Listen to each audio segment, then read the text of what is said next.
but I will continue regardless. Ashwin, good to see you on the call as well, mate.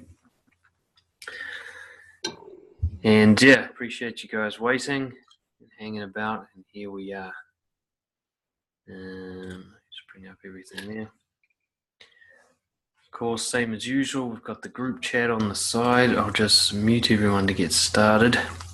If you want to speak up or anything, you can just raise your hand and wave at me. If I can't see you, just type into the little group chat there. Make sure the recordings are going and everything, and we'll get into it. Very good. Right, what the fuck are we talking about today? Meaningful life. That's what we're talking about today. This topic has come up quite a bit for me in my work and, of course, in my own life. And the first time it really came up for me was actually Ashwin. Now I can see you. Jeez, you got a lot of hair now. Yes. Holy shit! Look at that. Yeah. Hey. Wow, that's how long that's a measure of how long it's been since I've seen you. The length of your hair. Looks good, man. Yeah. Yeah. It's been some time. Yeah. Good. Hey, man. How are you, Chris? Awesome stuff. Sorry, guys. I'm just eating now, having dinner. Oh, good. I was thinking about it. I was actually gonna walk to the pub now, but yeah. Good. Very good. Yeah. There you go on the call. Just mute the background noise there, but you guys can unmute yourselves and jump in whenever you please.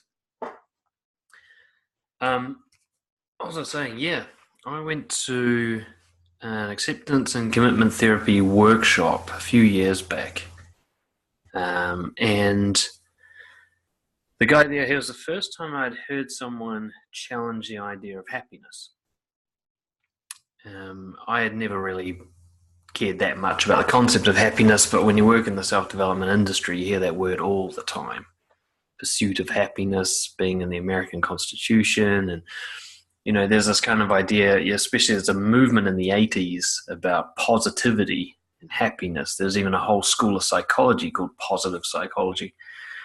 This idea that, there's even a philosophy, Epicurean philosophy, which is about the pursuit of pleasure and happiness and constantly trying to feel good all the time, so to speak. So for the longest time in my life, I was at least subconsciously driven to achieve that. This kind of feeling good all the time, happiness, whatever you want to call it, thing. Mm-hmm. And today, we're going to have a look at the difference between that concept, happiness, and meaning or meaningful life. So we're going to have a look at what happiness is and what that word means to us. And then we're going to have a look at how that's different from the word meaningful. Because when I went to this ACT seminar, it was the first time I heard the term a rich and meaningful life, as opposed to happiness or a happy life. And this guy running the seminar, Dr. Russ Harris, he wrote the book, The Happiness Trap. He's just an all-round good dude. He kept talking about how our pursuit of happiness is the cause of our greatest suffering. And that true enjoyment of life, which doesn't necessarily mean feeling happy, but enjoyment of life, comes from creating a life that is meaningful rather than happy. Have you guys ever read Viktor Frankl's book, Man's Search for Meaning? About the Holocaust Jews and the internment camps and things like that? Well, in that book, he talked a lot about how, well, we'll go into that later, but he talked a lot about how people could find a meaningful life even when they're in the Jewish work camps and the concentration camps there, a place where happiness was literally impossible. You're too deprived of food and too miserable to ever be happy, but you can still have a meaningful life. So let's start by having a look at happiness, because I think happiness is the biggest competition for meaningful. Usually a life is a competition between trying to find happiness and trying to find meaning, because the two don't go well together. So I want to throw out some ideas, and I want to hear from you guys. Actually, let's start. Who would like to have a crack at defining what the word happiness means for them?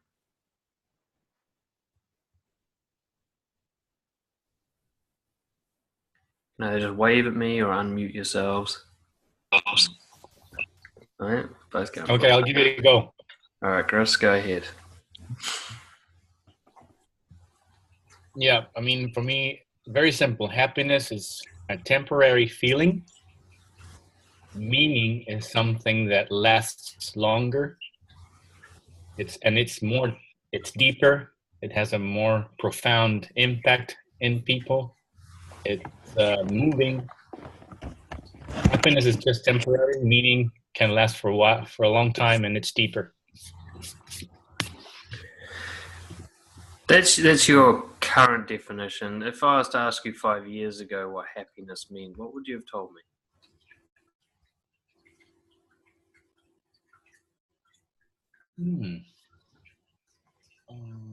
I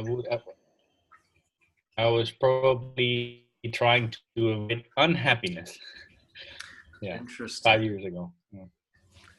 Well, maybe that's actually worth, counter definitions are always really helpful. Like, what is the opposite of happiness? What is unhappiness? Going through tough situations, going through hardship, going through suffering. Yeah. So I was, as a nice guy, I was avoiding all the situations and feelings. Yeah, all that crap. Yeah. This is, now we're getting interesting because a lot of things you just described are actually required for a meaningful life. And we'll go into that a bit later. But quite often, you've also identified something that we didn't bring up yet, which is there's the pursuit of happiness, which is going towards the concept of happiness. But there's also a very similar pursuit, which is the avoidance of unhappiness or running away from the opposite of happiness, which means you're running towards happiness, but that's not your driving motive. You're trying to get away from something rather than trying to get to something. And we see this, nice guy syndrome, similar thing, like trying to get approval versus trying to avoid disapproval. Very similar pursuits, just different reasons for doing it. Very good. Ashwin, what about you? When you think of the word happiness, what comes up for you? Feeling good. It's what images brings into my mind is it's a smile on my face, and not necessarily, but also a smile in another person's face if they are with me.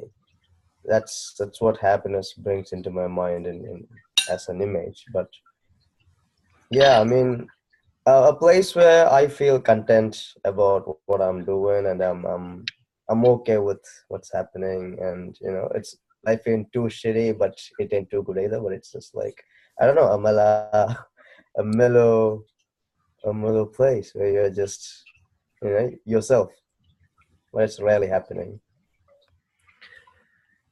So we got this kind of mellow, content, satisfied feeling, and then represented visually in your head as smiling, which of course we often associate with the concept of happy as an emotion.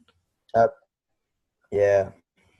And then in Chris's side, we've got the avoidance of pain and suffering and uncertainty. It's kind of running away from unhappiness as a definition. So let's start with those. I'll just you guys again. Now, those are great definitions. I think you've quite accurately represented most of what I've ever heard about people talking about happiness. Well, but what is interesting, a lot of people will say the word happiness, but as far as the definition goes, they can be quite indirect. So you might get some guru type, Tony Robbins sort of dude who'll say, you've got to find happiness, but he won't actually say what he means by that. He'll just assume you already know. And a lot of people, they think happiness means meaningful life, but they really are just talking about feeling good right now. So the emotion of happy and the word happiness are inextricably tied together. Very few people would talk about happiness as including emotions like confusion and fear and rage and disgust. They don't have those, Ashwin put it perfectly, the smiling face. They don't have the frowning face. They don't have the person frustrated because they can't find the answer. They don't have any of that in their definition of happiness. When I think of happiness, especially after working with so many clients for so long, and I always ask them, when you say you want happiness, what do you mean? We have pleasure. comfort, easiness, rewards, satisfaction, contentment, winning, superior, doing better than yourself or than others, you know. And then we have that opposite, that absence of pain, the absence of anything that isn't comfort and pleasure. And it's a very important part of the definition. Not only is happiness feeling good, it is not feeling bad. This is really, a lot of people don't realize this, but this whole culture is new. Before the 1980s, there wasn't a pursuit of happiness the way we have it now. There was a wave, a cultural wave that came in, and it still hasn't affected certain countries. There's some countries in the world where they don't talk about pursuing happiness and they don't give a fuck. I'm in Eastern Europe right now, and they see things a bit differently. Their idea of happiness is like working hard. It's bizarre. It's so different to what I've been raised with. But this is where we got things like positive psychology, which is, positive affirmations, do whatever you want, you can be anything, that kind of messaging. You have the right to be happy. Nothing can stop you being happy. Not only is this essentially bullshit, because human nature goes so far against all of these things lasting for a long time, but it's also since been shown by many fields of psychology to be quite a destructive way of thinking. Positive affirmations, for example, a lot of people still do them. They sit in front of the mirror in the morning and go, you're an awesome person, you're great, you're good enough just the way you are. And it can feel temporarily good. A lot of sort of NLP practitioners and stuff really promote this. The problem is it's since been shown, and I'm trying to dig up the studies and send you guys some links if you're interested, to have long-lasting, devastating effects on your psychology. For a start, it's shown quite clearly that every time you go, you're a good person, another part of your brain goes, no, you're not. Because there's always that constructive criticizer, if you want to call him that. There's always that one who disagrees with everything you think. And so every time you provoke, Ashwin just put his hand up there. Hold on a second. Just unmute you there. Just following up on what you just said now. So every time you say you're good at in front of a mirror, then one part of your brain says you're not good enough. But when every time you feel like you're not good enough, that part of the brain is actually quite silent. It doesn't say, all right, you're good enough instantly, but eventually it does. Oh, I don't know, just came into my mind. No, you're pointing out something pretty important here, and that is there's this kind of 2-to-1 ratio thing in your brain. Your brain is risk averse. The reason you're alive is because your brain is more concerned about things going wrong than it is about things going right. It's a survival thing. But that manifests in all sorts of bizarre ways, and one of the ways is that it's very critical about yourself. You are going to give so much more weight to your weaknesses than you will to your strengths, even when they're essentially equal. I mean, the fact that you're alive and kicking today means your strengths obviously outweigh your weaknesses. If they didn't, you'd be dead. But your brain doesn't look at it like that. It doesn't look at it accurately. It says, nah, but you're still weaker than you are strong. It's this kind of 2-to-1 ratio. And, we talked about the pursuit of happiness versus the avoidance of unhappiness. You'll find that probably about 2/3 of people are more motivated by the avoidance of unhappiness than the pursuit of happiness. Marketing experts know this. They know that if you're going to market something, you talk about someone's pain, not their pleasure, because they're more likely to be motivated to avoid their pain than they are to seek their pleasure. It looks like the same pursuit, but it's very different reasons for doing it. And one of the things that I learned, especially when I started studying acceptance and commitment therapy, is that when you get into the more extreme end of psychological disorder, positive affirmation stuff have an incredibly harmful effect. For example, if you have obsessive compulsive disorder, positive affirmations actually strengthens your attachment to thoughts, which is the whole problem in the first place. So all you're doing is training yourself to become obsessed with your thoughts. When you try to control your thoughts, which is what a lot of positive psychology and CBT can do, says you can control the way you think, which is not actually true. All you do is become attached to the way you think. And as you know, if you become attached to the way you think, once those negative thoughts start coming in, you're fucked. And they will come in. You can spend a year telling yourself that you're good enough, and your brain will still always be able to say, no, you're not. Except now you're going to be very attached to that no, you're not thought coming in because you've been training yourself to attach to thoughts. We've also noticed this whole idea of raising children to be, hey, you can be anything you want. You can be president if you want. No, not all of you can be. In fact, it's only one at a time for 4 to 8 years. That means 249 million American kids aren't going to be fucking president. But they've all been told that they can be. So something's going to go wrong there. There's a lot of things that you can't be. You might be really, really good at basketball, but maybe you're born at the wrong time of the year. You know, Malcolm Gladwell's book, Tipping Point, he talks about how all the best hockey players in the world, ice hockey players, about 90% of them are born from January to March. And that's their key defining factor of success. There's a huge correlation there. Why? Because they were the biggest kids in school. Simply because the months that they were born, they were the biggest kids in their year. When you're the biggest kid, you're going to be better at sports naturally at the beginning, which means you get all the extra training and you get sent to the representative camps and you end up being the better hockey player simply because you were bigger to begin with. Right? So one of the key things to keep in mind is this whole happiness movement that came through in the 80s that says you can feel good all the time, you can be anything you want, law of attraction, it's all about just getting the results and winning, has been strongly discredited. And I don't even need to talk about the science behind it because you know in your own life that if it worked, you wouldn't be here listening to this. If you were completely happy the way you've been promised it can happen, there would be no self-development. There would be no need to work on yourself. You'd just be killing it. But the fact is the bad thoughts always come back. The unpleasant emotions always come back. The pain and suffering always comes back. And the happiness movement that got, promoted in the 80s, that kind of positivity movement, didn't know that this was going to happen. I thought you could turn that shit off forever, but you can't. I think there's some things I like about Tony Robbins and there's some things I absolutely hate. But what was really interesting was watching the documentary about him called I Am Not Your Guru, which is a really ironic name for this documentary because he clearly believes he is the guru, But anyway, there's this moment, if you think if anyone's got happiness sorted, it must be Tony Robbins, right? He's the master of it, surely. If anyone knows how that works, it's got to be him. But there's this moment in the documentary where he's being interviewed and the reporter asks him, why do you do this? And he gives this sort of stock standard answer at first. He says, I love to help people and I want to have an impact on the world, blah, blah, blah. And the reporter just wasn't happy with that. And he said, no, really, why do you do this? And this is the only bit in the whole documentary where I think you see the real Tony Robbins. And he says, because it's my obsession. And you see his face change when he says that. This kind of darkness comes out.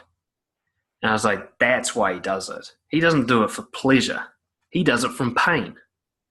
The reason that he runs all of this is pain. He's obsessed with it. You don't say obsession with something that's pleasurable and content and satisfied. Obsession is an empty hole that can never be filled, isn't it? Obsession is something that drives you. No matter how much of it you get, you can't get enough. Which has got to be the truth about Tony Robbins could have retired 1 million times over. Everything he's ever wanted to say is recorded and available for purchase. He doesn't need to keep doing what he's doing. Yet he does. Because he loves it? No. Because he's obsessed with it. Now, there's nothing wrong with that. But that actually goes counter to everything that he promotes in a way. And I'm not picking on him. But everyone that promotes anything to do with the happiness movement is saying, hey, at some point you will cross a finish line and there'll be no more obsession. There'll be no more pain and suffering. There'll be total satisfaction forever. And yet no one's got it. None of the people who say they've got it have got it. Or otherwise they would have stopped working a long time ago. So one of the reasons I really attack this is because I sought out happiness for so long in my life, and all that led me to do was seek instant gratification. And the idea being that if happiness is right, then pain is wrong. isn't it? If we believe happiness is right, then we think unhappiness is wrong. And if we think happiness is success, then we start to believe that unhappiness is some form of failure. I mean, how many of you think that it's just a failure simply to experience anxiety, confusion, fear, outrage? I mean, it gets even worse when you get into self-development, doesn't it? You think, oh, I'm doing all right, and now it's wrong to feel things. You're like, oh, I should be better than this. I should be in control of this. I should be the master of this. Law of attraction, just manifest what you want by thinking about it. First, what? But anyway, if you're manifesting all these great thoughts and good things don't happen, you think, fuck, I failed. I'm not doing it right. And so it actually compounds your misery, doesn't it? Ashwin, I saw you put your hand up there a second ago. Did you have something you want to jump in with? Oh, no, I was just saying, just answering to the question when you say how many people avoid. All right. Feel frustrated with unhappy. Yeah, I feel that quite a lot. And always when I feel like I'm not happy enough, I try to imagine things that could possibly make me happy. And sometimes I action it. And 50% of the time I'm just stuck in that thought and then wasting an hour or two just thinking about what I can possibly do right then, just saying, yeah, this is okay, this is what it is. You get this ironic thing happening, don't you, where you're unsatisfied and upset and you feel like a failure, yet simultaneously that is the thing that will motivate you to do something. But the problem is you spend your first couple of hours just beating yourself up for having the feeling. Which is also where the best part of the energy is. If I'm angry, for example, if I act on it straight away and harness that power, I can do great things with that anger. If I sit with that anger for 3 days, compounding it by beating myself up and trying to turn it off, and then try to use it, by then it's bitterness, resentment, outrage. It's not even anger anymore. It's something else, something far less productive. But I wanted, a lot of people generally have this kind of idea in their head, I am pursuing happiness, but they've never stopped to ask themselves, what does that mean?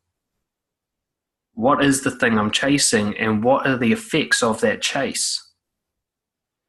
You can see it manifest in quite specific ways in your life, like chasing happiness in the social sphere might mean getting a girlfriend or getting sex.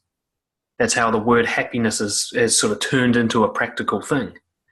And yet all of you will know the harder you chase those things, the harder they run away from you, and the more miserable it is when you don't get them. When you're not chasing them and you don't get them, there's no misery. It's only once you chase and they run away from you that you feel shit.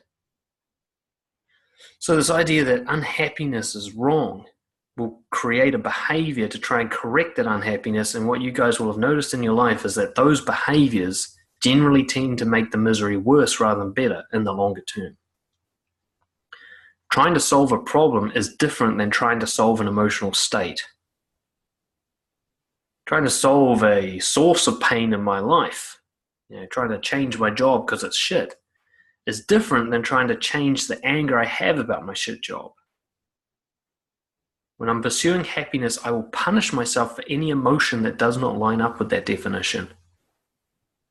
And I want to, and the more I think that I'm doing the right things, positive affirmations, doing what feels good, I can be anything I want, chase the dream, blah, blah, blah. The more I chase those things, the more powerful the misery is when I don't feel satisfied. Because now I beat myself up simply for feeling unsatisfied, as well as all the other shit I'm beating myself up for. I'm a failure just because I'm not happy. So I think one of the key things that we're talking about here is that the happiness as a concept, not only is it linked to happy as an emotion, which comes as contentment, satisfaction, joy, but also we think of happiness as synonymous with success. If you feel happy, you're doing well. If you feel unhappy, you're failing. It's a very dangerous mindset, because sometimes you need to feel unhappy to do the right thing. You don't feel happy when you're struggling through that 25th sit up and your fucking stomach's burning and you think you're going to pop out a fucking hemorrhage or something. There's no happiness there. But it's the right thing to do to strengthen your core. Much better than the happiness of sitting on a couch doing nothing. That won't strengthen your core. But if you feel that pain is failure, you're going to naturally shy away from pain. This is where you get what I think of as the kind of overthinkers in the self-development space, the ones who go to all the seminars and they pay for all the books and all the stuff, but they don't do anything painful. Because it feels good to go to the seminar. You go to a Tony Robbins seminar, for example. I keep picking on him. It's probably like bordering on libel now. But you go there and it's designed to pump you. You will be like, fuck yeah, while you're there. And you feel like you're doing a good thing. And then when you walk away, you think, well, that felt good. And the goals I wrote down, man, that would actually hurt to do. I'm going to stick with the good feeling. Because good is happy, happy is success. So we're kind of gone on and on about happiness now, but the reason I wanted to do that is because I want to contrast that with the concept of a meaningful life, which is a different pursuit entirely. So before I asked you guys, what does happiness mean? Now I want to ask you, what does the word meaningful mean to you? Just raise your hand or unmute yourself if you want to have a crack at defining that for yourselves.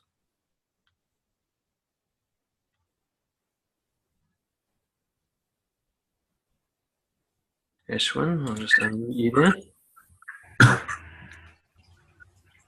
Hi, Philip. Hello. Yeah. Who wants to go first? You go. Oh yeah, cool. Cheers. Meaningful life. Well, which is something I'm in a pursuit of at the moment. I don't know. I think it will be something that's better aligned to my values and things like, because I recently did the core values course, and as an example, I had a few viewings for a new flatmate a few days back on the weekend, and I had 3 people come in. And on the first one, I was nervous. On the second one, I wasn't feeling good. I just had a very long, busy weekend and the week. So I was first nervous on the first one. The second one, I just was emotionally drained. And by the third one, I was feeling shit. I didn't feel like drinking a beer, even though I had like half a bottle. I quit that. And then I started painting. And as soon as I took out the painting book and looked at what to do and figured out something, the guy came in and we just had I had a very good viewing in which I feel, okay, I gave my part of the viewing to be like 100% honest. And I realized if I do things which is aligned to my values, then that is what is meaningful to me. Very good. So aligned to your values. Now, how does that contrast with the concept of happiness and feeling good? How is that different from that? Well, I wasn't feeling happy that I was painting or anything. I wasn't smiling at all, or I wasn't feeling good when I was painting as well. I was just doing it to get rid of my boringness, tiredness, loneliness, frustrations, and all that. I was just trying to engage my mind into focusing into something besides all those thoughts that was like making me feel stressful and down. So it wasn't happy or feeling good. It was just something different. But I was naturally, I don't know, like uplifted. Very good. So uplifted doesn't necessarily mean happy. No. Very good. Thank you for that. James, I'll bring you on now. Hang on a sec. How's this work? No, James? What was I going to say? Oh, sorry. I was going to go Philip next. Hang on a second. Jumping all over the place. Phil, what were your thoughts on the word meaningful? I think for me, there's been times in my life when I feel like I don't want to sleep, or when I wake up first thing in the morning, like that's the thing I want to do.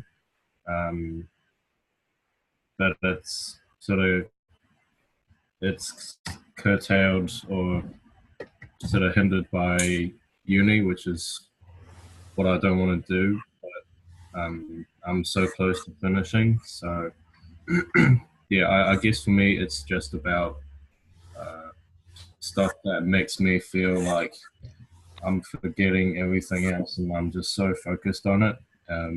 It makes me feel like I'm alive. Yeah, just stuff that makes me feel alive. It's interesting. It makes you feel alive, which isn't the same as feeling good. And both you and Ashwin both used the word focus there. I want to highlight that word because I think that's incredibly important.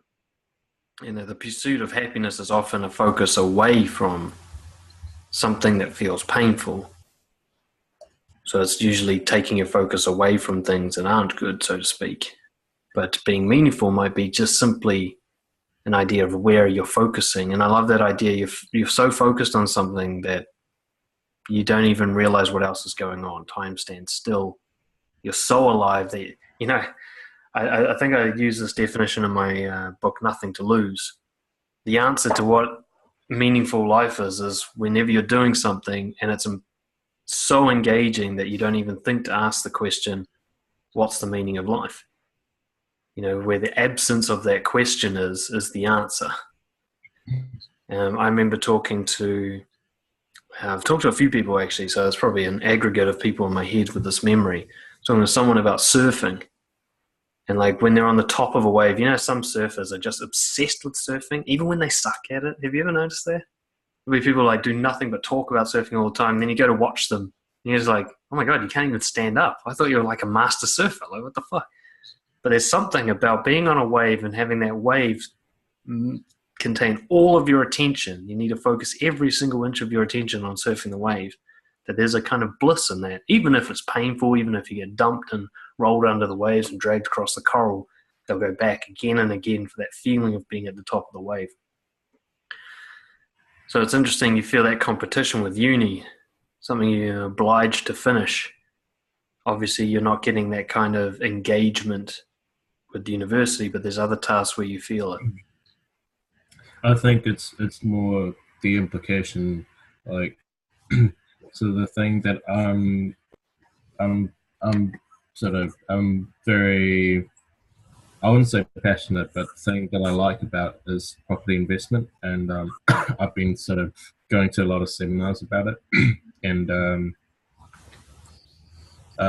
just learning about it on my own time. But recently, I haven't done that because of this uni. In my last semester at uni, I'm trying to finish it, and I've spent probably 5 years already at uni, and I'm just pretty much I can't. I'm just counting down minutes, to be honest.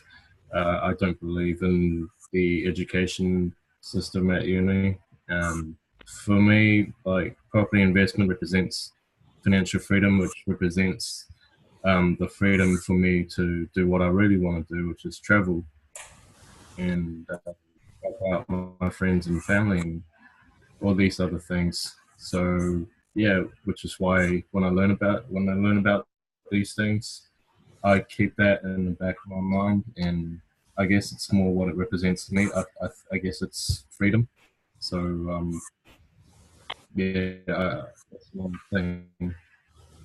Yeah, what it represents. Now, that's an interesting concept that we talked about in the last webinar, actually, which was, I think it was the last one, which was achieving freedom. An idea, freedom and meaningful often go well together.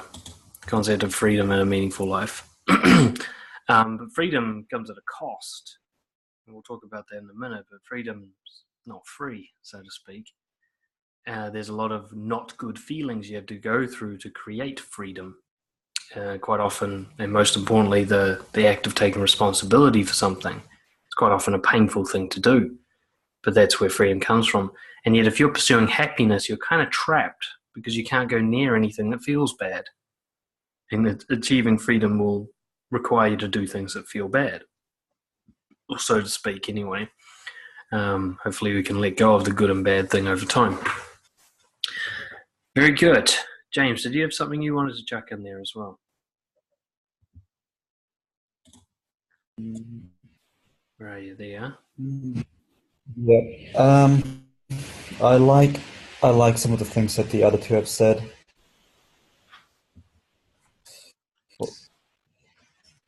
Oh, I think I'm breaking up a little bit. Oh, Anyway. yeah. Yeah. Anyway, what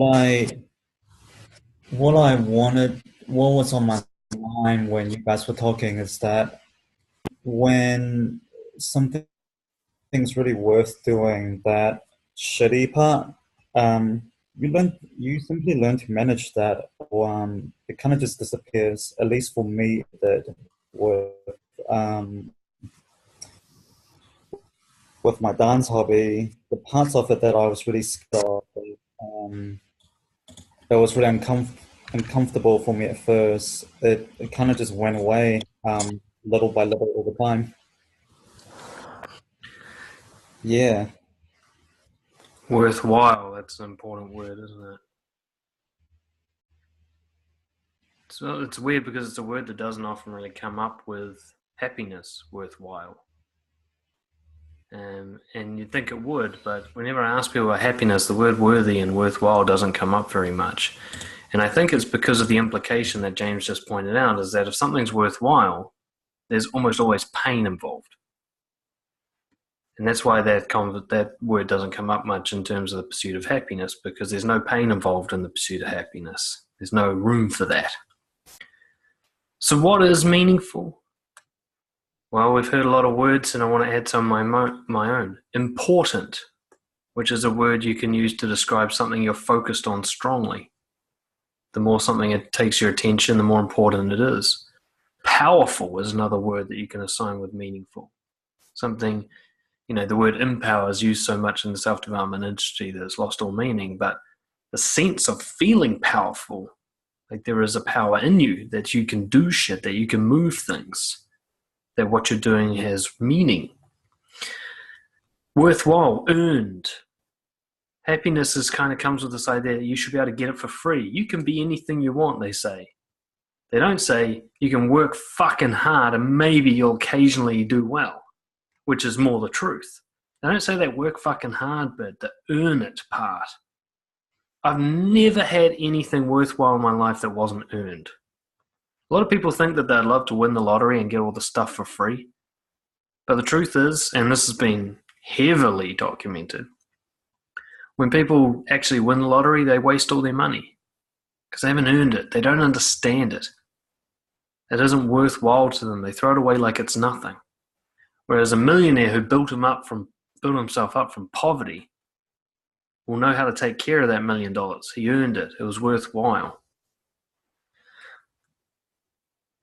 Maintained is a word you don't often hear, but for me, meaningful means ongoing pain. For example, if I want a meaningful relationship, there will be continuous confrontations in that relationship. There will be upsets. There will be compromises. There will be little things that weren't so happy in order to maintain it. If I want to be a top athlete, I have to maintain my body. That is ongoing pain. If I want to run an important, meaningful business, I've got to deal with taxes and all the bullshit that comes with running a business. That's painful. I have to go through that maintenance and it never fucking ends. And I think one of the most important words to do with meaningful is pain. It's the key point of difference between happiness and meaningful.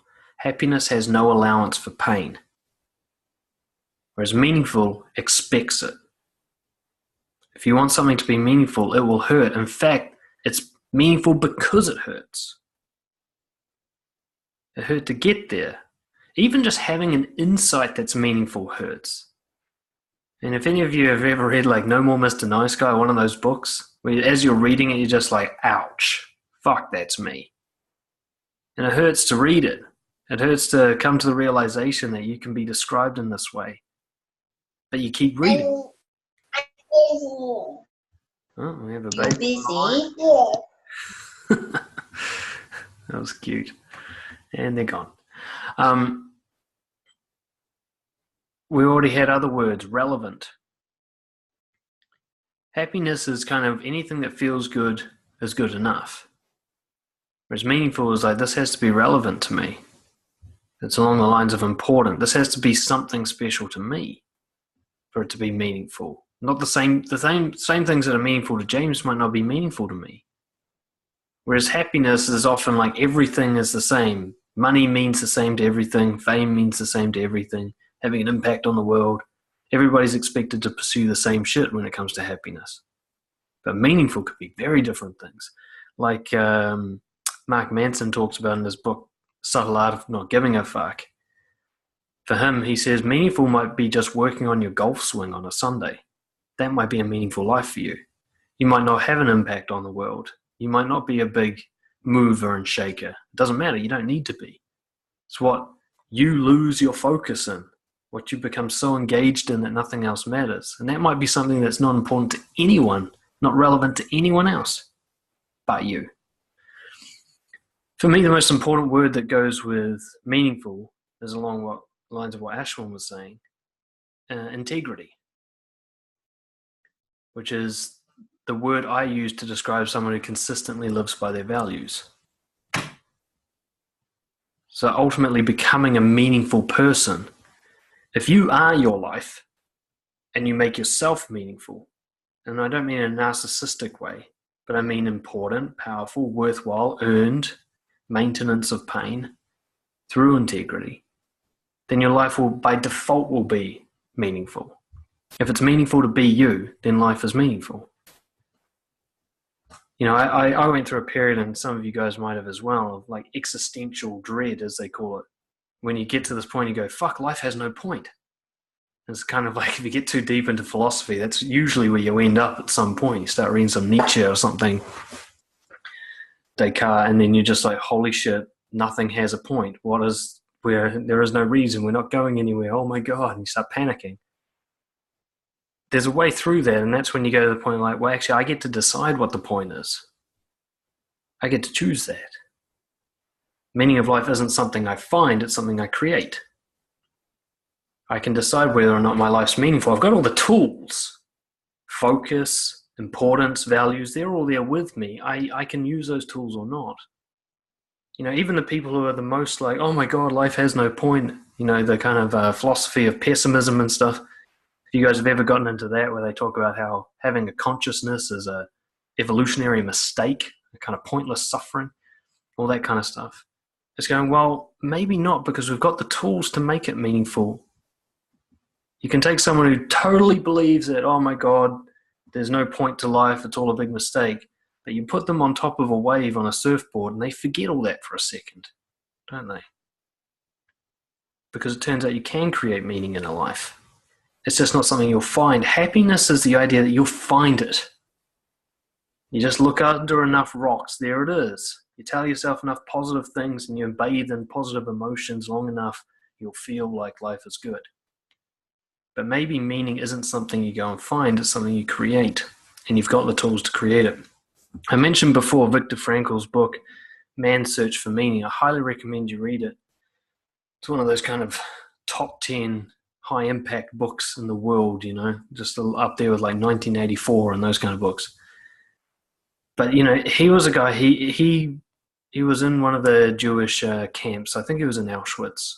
One of the really fucked up ones anyway, where like 90% of the people were either worked to death or incinerated and separated from their family, and they're all being starved to death. You know, they're getting to the point where they're trying to catch rats and eat them, and there was even some cannibalism going on and stuff. They were at the bottom of humanity. They had no humanity left. They could watch someone die in front of them and feel nothing because they're so used to it. And he said he started to notice, he designed something called logotherapy, which comes from the word logos, which for those of you familiar with Stoicism, I'm saying logos is the word for like kind of like the universe, the power in the universe, the connection between everything. And what he noticed before he designed logotherapy was that there were people in those concentration camps who were more likely to die than other people, and there was a difference there that he could see. And he found that people who could find no meaning in their situation died quicker. They starved to death. They just ran out of strength and were sent off to be incinerated. They got sicker. The ones who couldn't find any purpose in what they were doing in those concentration camps were more likely to die. He saw that clearly, and he could see that himself and others who were like, well, today I'll take care of this guy and I'll try to do something right and I'll try and steal some bread from my fellow man. When they gave themselves a mission each day and they tried to make each day like, even if it's my last, I'll do the best I can with it. You know, even if the guards try to beat me to death, I'll keep standing back up and show them that I'm what I'm made of. Those guys, they lasted till the end of the war. They survived. Not all of them, of course. There were many exceptions on both sides, but he saw a definite trend which led him to design this logotherapy. And the main thing that he got out of this is that we're all going to have suffering, but some people choose to make it meaningful and other people just bow down and give up. There is no life without suffering. It's just how you react to it. And the suffering goes on forever. One of the things he talks about in the book is you'd think the worst part about being, Jewish during the World War II would be being in the Nazi camps. But he said the worst part was when you got home and everybody had already written you off as dead. You've lost all your friends. Nobody can communicate with you properly. They don't understand what you went through, so they don't know how to talk to you. He said he felt so lonely when he came back. And that was worse than actually being in the camp. So suffering's all relative. You might think being in a concentration camp's worse, but he's saying being lonely is even worse than that. And all of us on this call know what lonely feels like. So there was the idea, Philip just says, can one argue that pain isn't the key, but acceptance of whatever comes in the process of living according to our values is the key? Because wouldn't purposely seeking pain 100% of the time be unhealthy? Yes, and I don't want to go extreme here. I'm not saying that the seeking of pain is meaningful. I'm saying that no matter what you seek, you're going to get pain. You can even seek pleasure. In fact, if you seek pleasure, you're more likely to find suffering than if you don't. Because the seeking of pleasure only proves to you that you can't contain it, you can't keep it, which is even more painful. But acceptance, how can you have acceptance if there isn't something to accept? Acceptance comes from looking at pain and going, okay, fair enough. The pain has to be there for you to accept it. Pleasure is easy to accept because it feels good. It's pain that's hard to accept because it doesn't feel good. But the acceptance part, and this is one of the things I talk about, like I hate this sort of modern spirituality movement, this kind of messaging where acceptance comes from just sitting back and going, everything is okay, which is very similar to positive affirmations. Life is fine the way it is. Yeah, you can tell yourself that, but you don't believe it. You don't look at all the pain and suffering in the world and go, yeah, spot on, no problem. That's a lie, that form of acceptance. I think of acceptance as being an active thing. I will go and live by my values in spite of the pain and suffering, as an act of showing that I accept the world the way it is, working with the world as it is, working with myself the way I am.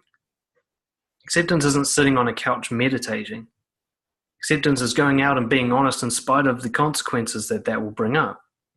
Acceptance is allowing someone to finish speaking before you interrupt them and then replying with honesty.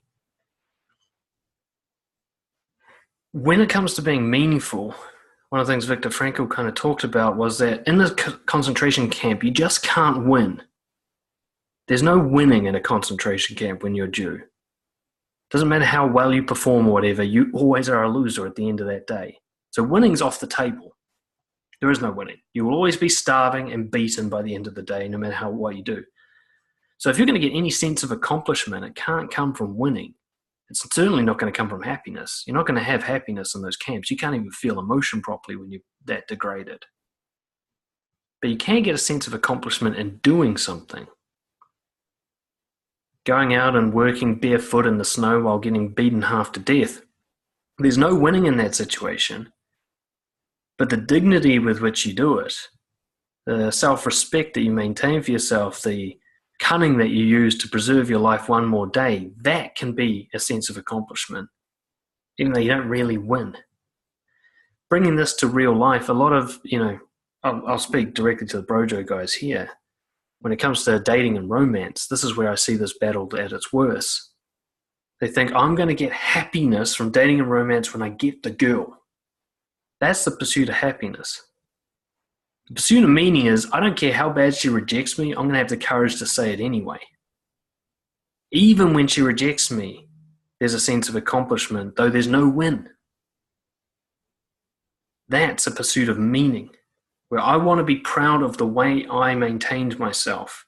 No matter what pain I chose to face, no matter how fucking hard it was, I did it anyway. I lived by my values anyway. Even when I couldn't win, I still went for it. I think there's nothing more meaningful than going into a competition you know you're going to lose and still trying your best. You know, like the David versus Goliath, when you've got no hope of winning, but that doesn't stop you.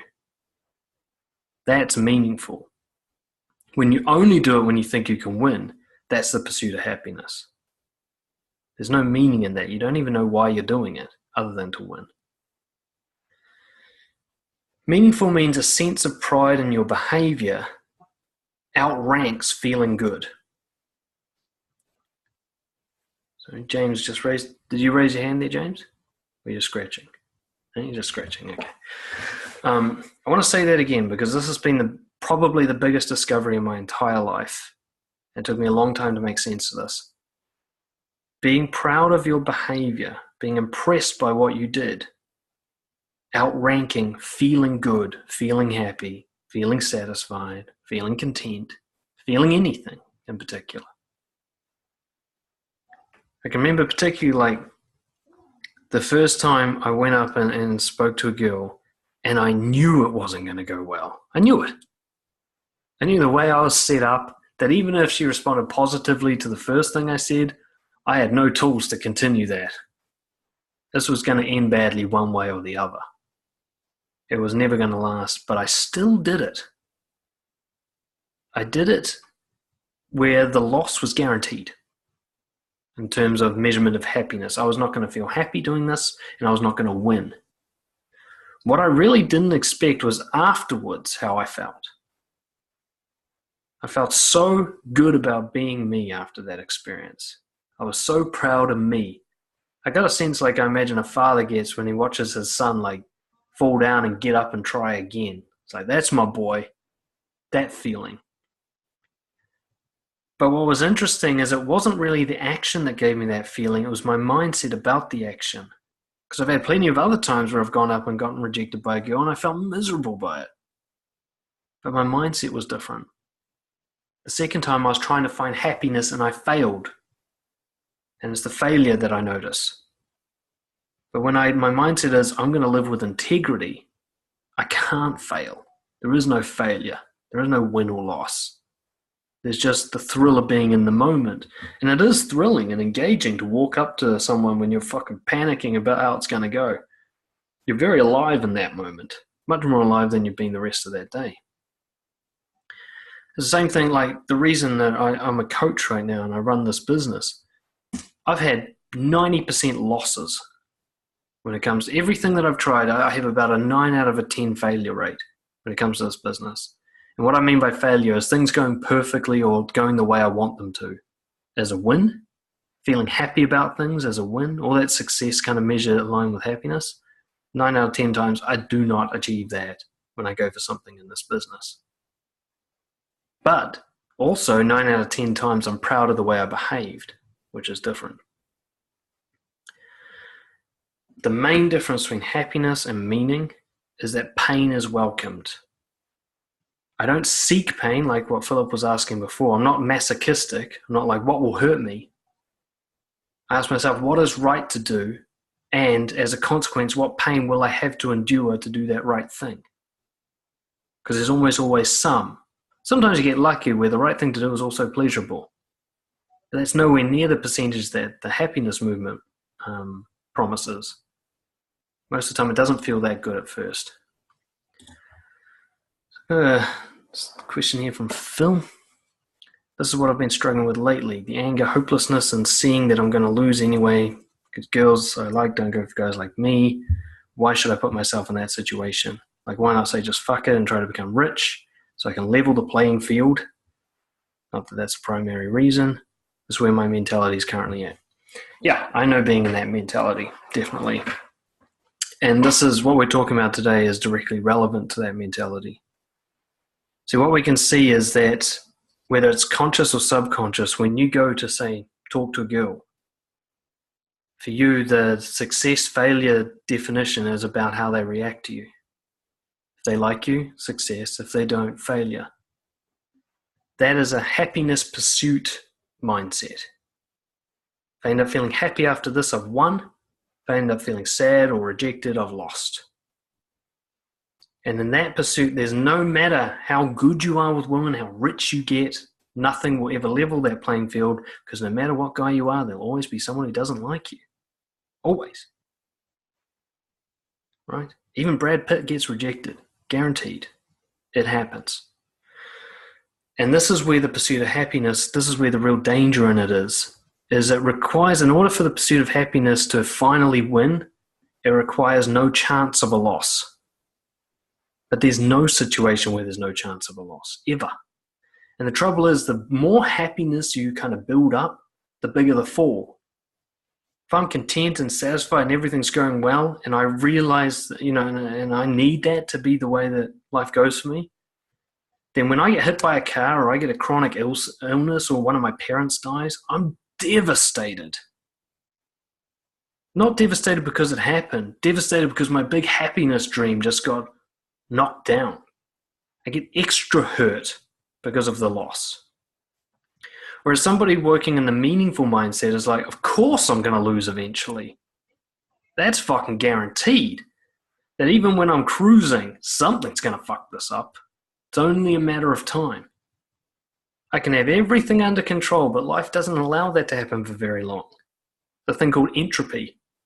Life always tries to bring everything back to zero. It's a law of physics. If I leave if I leave a glass of hot water in a room, it will eventually come back down to temperature, to room temperature. The heat will dissipate. The same thing occurs in your life. You can be winning. You're going to lose eventually. You're going to come back to zero eventually. Worst case scenario, or best case scenario, eventually you're going to die. You will always lose ultimately. Life is like you start losing with life. And you're just fighting against that until you die, basically. So the meaning is in the point. Yeah. So what's the point? The point is the fight. It's not winning the fight, it's participating. A meaningful life is where the rewards come from participation, not from winning. And how do rewards come from participation? Values. When the reason I go to talk to the girl is not so the girl will like me, but so that I can push myself through fear. So that I can test my limits. So I can see what I'm capable of. So I can do more than I wanted to do. How she responds to me actually becomes irrelevant. In a happiness pursuit, it's the only thing that's relevant. How she responds to me is everything. In a meaning pursuit, how she responds to me is nothing. In fact, the more pleasurably she responds to me, the less I get to work on myself. I remember I had one girl I spoke to once on the street. She was Chilean. I remember that specifically. It's fiery, and she was just so difficult to talk to. And I ended up getting her phone number, but she never texted me back or anything. That's what I kind of expected would happen. But as I was talking to her, I'm like, there's no way this is going to go well. I'm going to see how long I can last. I remember that. I was just like, it was just a conversation like a sparring duel. Everything she threw at me was spiteful and hostile and difficult. And I just thought, I'll just see how long I can handle it. There was no getting her. I didn't even want her. Right? Fuck, if that's what she's like in the first conversation, a relationship with her would be a fucking nightmare. But what I wanted to see, how long can I handle this pain? What's my endurance? What's my stamina? What's my current skill level conversationally? I was really in the moment there, fighting the good fight. I might get really into martial arts and stuff. I think, fuck, I'd love to have a fight with Conor McGregor just to see how long it took him to knock me out. He's definitely going to knock me out. I'm not even, I'm be lucky to get a single hit in, but I just want to see if I can. I just want to see how many seconds I'll survive against that beast, you know? That's a meaningful life where there's meaning in the loss. It's just how long you could hold back the loss for. When I go to do pull-ups at the gym, I know I'm not going to get to, I started doing pull-ups lately just because I saw David, what's his name? They call him the hardest man alive. David Goggins, think. Yeah, there we go. He's got the world record, or he had the world record at some point for pull-ups, and it's just a ridiculous amount. It's like 4,000 in a single day. It was just such a stupidly high number. And I was like, I'm going to go for it. And the first time I went to the gym, I did like 3.5. I'm just like, oh my God, I am so far off 4,000. Like just catastrophically far off. Just, it's never going to happen far off. But I still try to beat his record every time I go to the gym. I'm up to about, I'd call it almost 9 now in a single set. So 3.5 has become 9. Neither of them are really close to 4,000. I'm nowhere near 4,000. And I don't think it's negative thinking to say I'm never going to get to 4,000. I'm not. For a start, I don't care about them enough to do what it takes to get to 4,000, even if I had the physical stamina. But the point is every time I go to the gym, I try to get to 4,000, just for the fuck of it. And there's so many things that I can do where, now that's a great question from Philip. Where's the harm in thinking I tripled my number from 3 to 9? The harm is I'm now back in the happiness mindset. Getting higher numbers is a good thing. Getting low numbers is a bad thing. Some days I'm a bit sick or tired and I don't get to 9. I only get to 7. Now, if I think going from 3 to 9 is a success, that means on those weekdays when I hit a 7, I've failed. Because 9's the new win. Unless my mindset is going to failure, then it doesn't matter how many I do as long as I couldn't do any more. That's a meaningful mindset. Mike Wells talks about this. When he goes to the gym, he no longer keeps track of how much weight he uses. He just puts on how much he feels like doing and goes to failure. He doesn't know if he's lifting more than last week or less. It doesn't matter to him anymore. And I think that is a perfect picture of what we're talking about here. The numbers don't matter in a meaningful mindset. Only the process matters. I might be courageous enough to go and talk to 5 people today, but tomorrow I might only be courageous enough to talk to 1. The numbers don't matter because that is the limit of my courage on the day. And going to that limit is what's meaningful. If the numbers matter, then, occasionally you set the mark so high because you're just on form on one particular day that you can't reach it again. A great example of this, I've got this theory about Usain Bolt. Last time I saw him at the Olympics, he's clearly got the gold medal in the bag, and you see him slow down on purpose. He does his little look around thing as he crosses the finish line. Now, he could have pushed himself harder, but he doesn't. He just cruises because he's already got the win. Or at least I assume that's why he cruised. And I looked at that and that really bothered me for some reason. I'm like, why didn't he push himself? It was his last race of the games. He had no more to do, and he still cruised over the line. Why didn't he at least try to break a world record or something? And I thought, maybe that's it. Now, I'm just projecting onto him. He might have his own reasons. Maybe he just didn't give a fuck.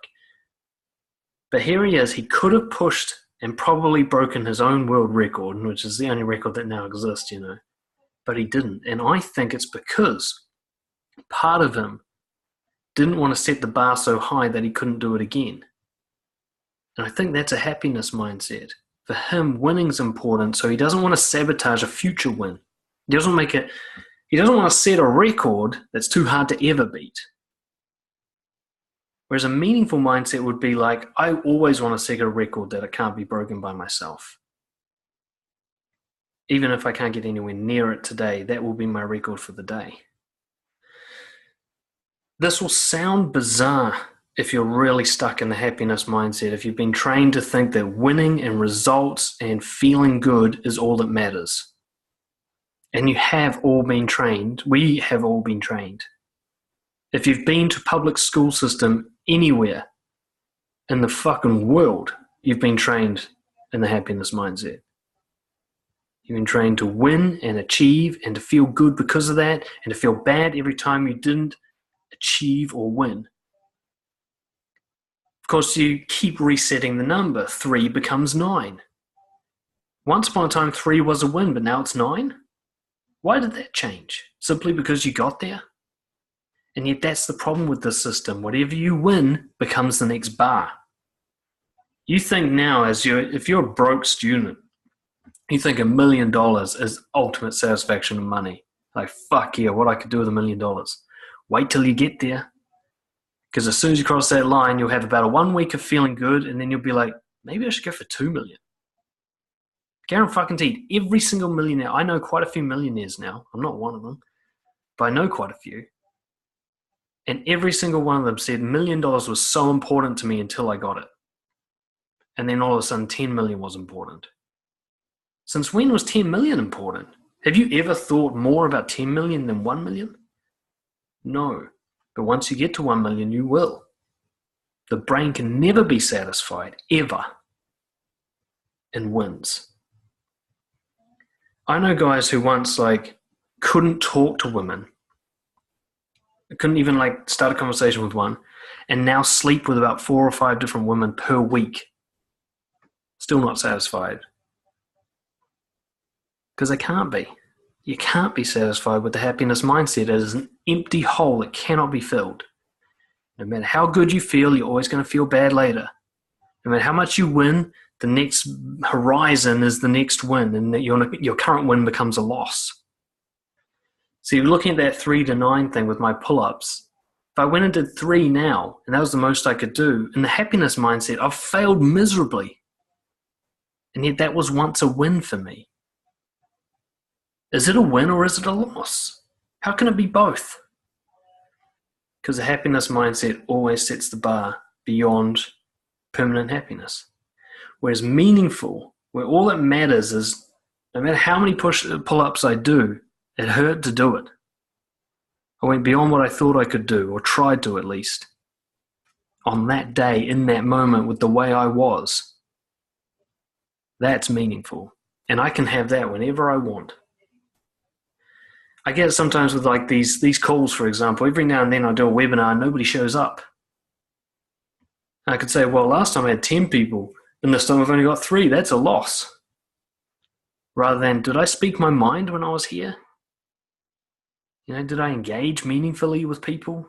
And if no one was here, did I still stick around and finish the thing, despite whatever sort of pain that required from me? That's meaningful. I learned that the long way with Brojo. There were so many times I showed up to a session and there was less people than my happiness wanted there to be. But I just engaged with those people meaningfully. Turns out I didn't need more people. I just needed to show up. Let me check in with you guys. Who's got thoughts or opinions you want to share around this?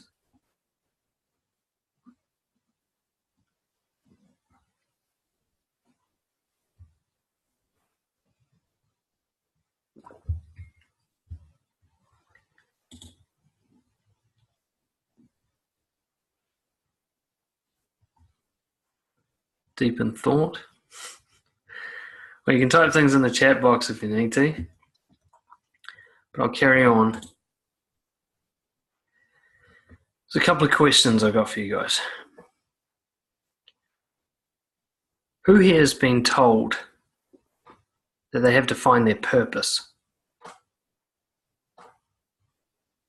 Who's received that message? Anybody?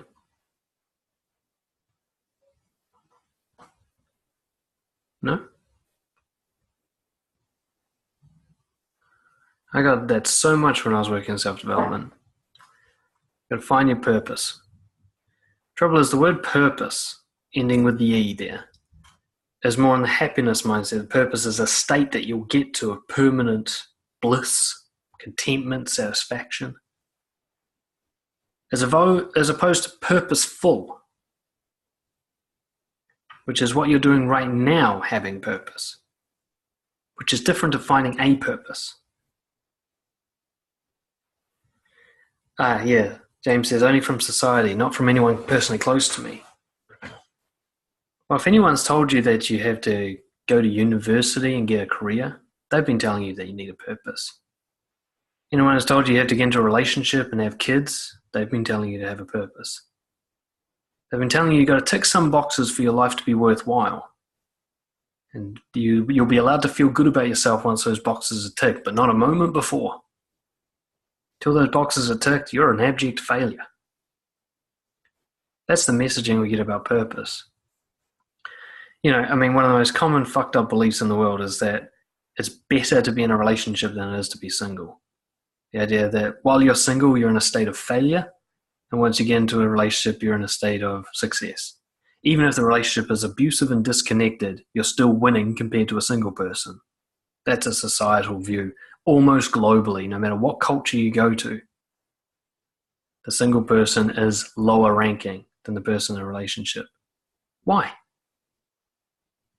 There aren't even conclusive scientific studies that show that being in a relationship is better. There were some published that said that, but they were discredited.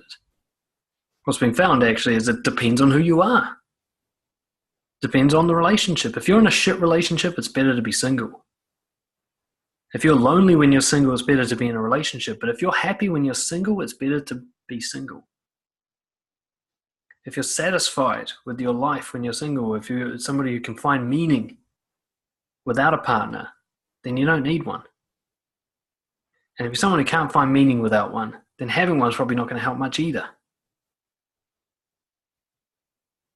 We get this idea that you're told to achieve these certain things and then you'll be happy, but it's just never been proven to be true. The millionaires aren't happier than the guy who earns 70K a year doing a job he likes. They're not. That's proven. There are some people who suffer more than others, that's for sure. People who are dying of sickness and so on. But the idea that they have less meaning in their life is actually up for debate. There's plenty of evidence to show that someone dying of cancer finds more meaning in their relationships than somebody who's completely healthy.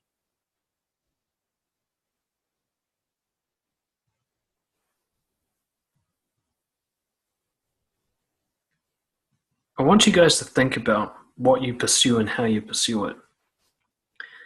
The greatest way to distinguish whether you're stuck in the happiness mindset or the meaning mindset is to answer the question, why am I doing this?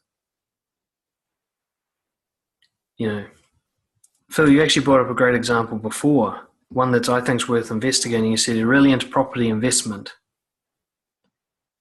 I think it's worth you asking that question, why are you in property investment? Because when you described it, it sounded like trying to get to a level of income that would allow you to travel.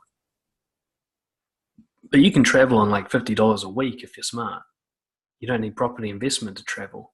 So which part is meaningful, the property investment or the travel? Because if it's travel, you should be going directly for the travel, not through the property investment sidetrack. A lot of people talk about, meaningful life would be where I get to do whatever I want. Well, studies show that wouldn't be meaningful, it would just be confusing. The more options you have, the harder it is to make decisions.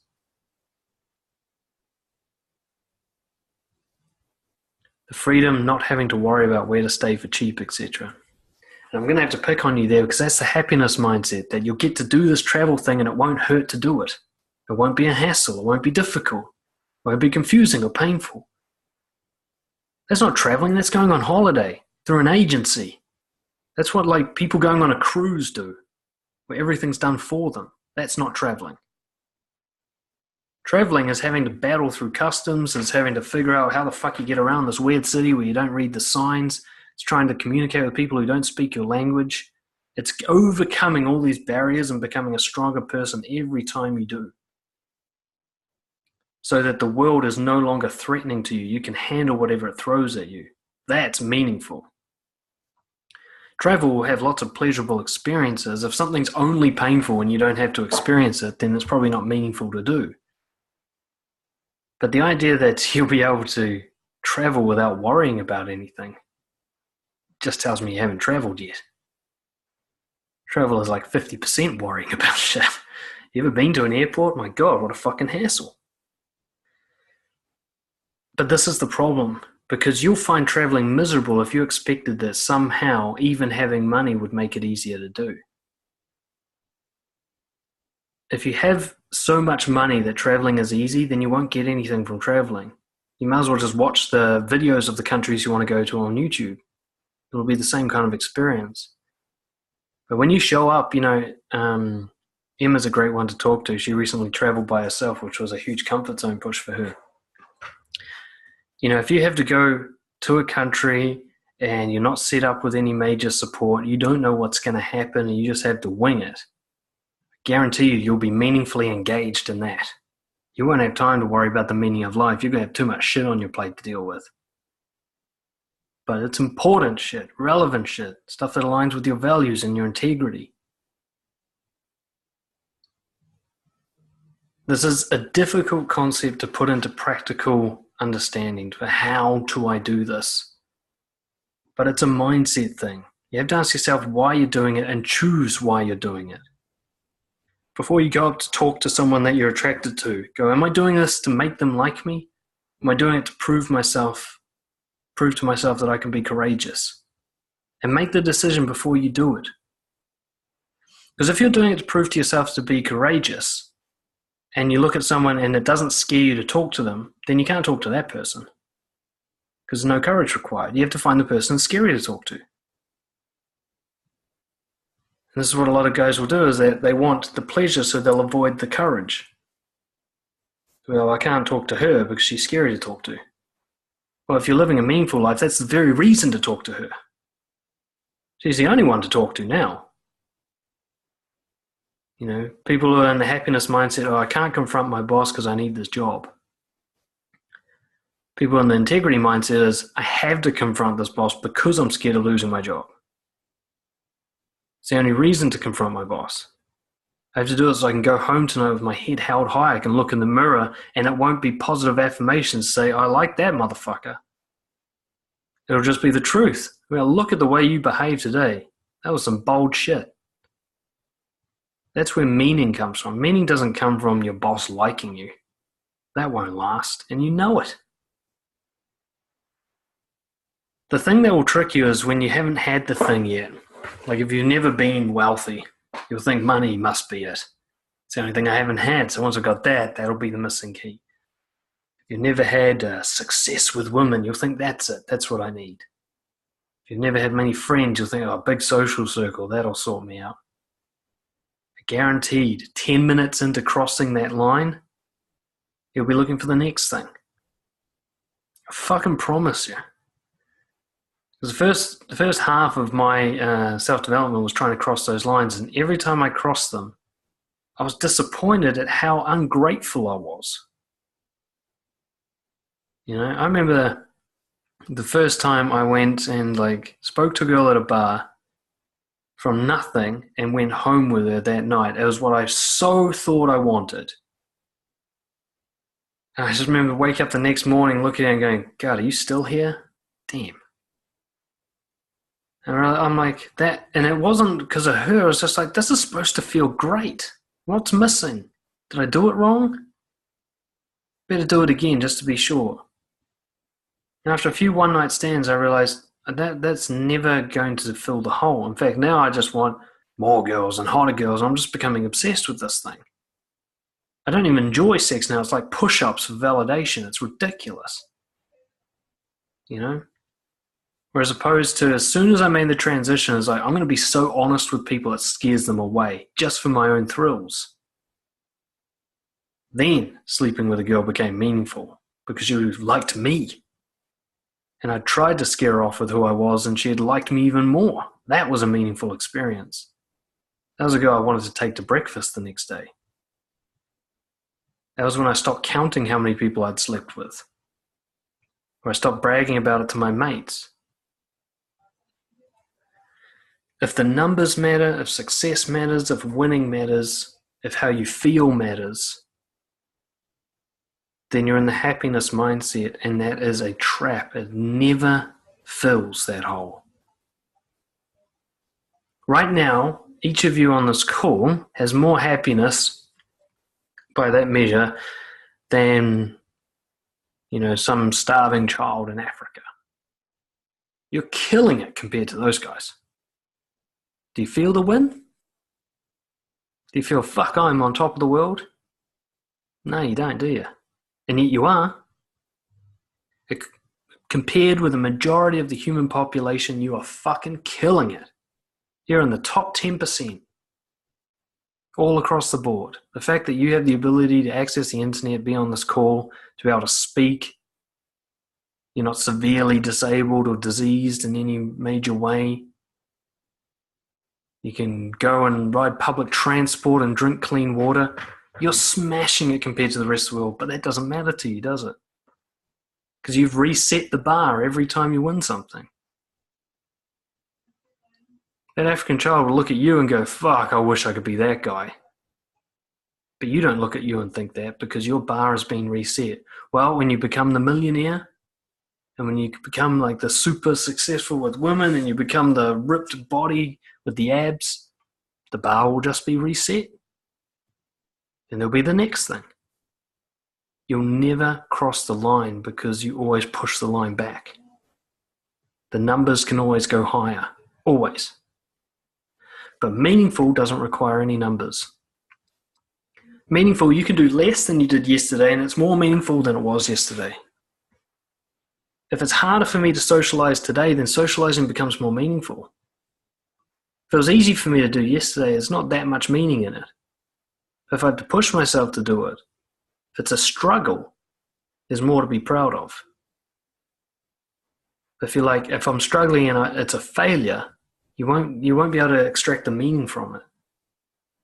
And you'll lose the ability to extract that meaning if you're keeping track of the numbers and you think that feeling good is a mark of success.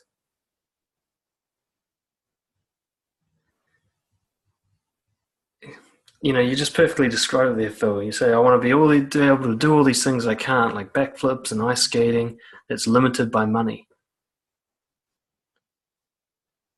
It sounds like you think money's got all the answers.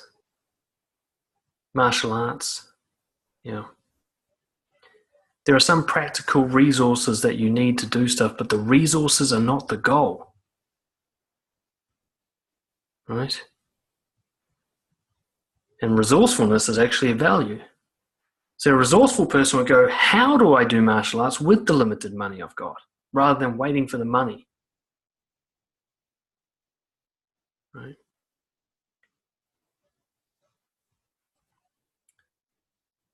Like, you just said, how can I become the best jiu-jitsu practitioner? How about asking yourself, how can I become more meaningfully engaged in jiu-jitsu? How do I make jiu-jitsu more meaningful for me? You really think you're going to become the best in the world? Good luck. Because until you are the best in the world, there'll always be a line in front of you. You'll never cross the line. Anybody who does any sort of sports under the happiness mindset will never be satisfied because you have to be the very best in the world to be satisfied.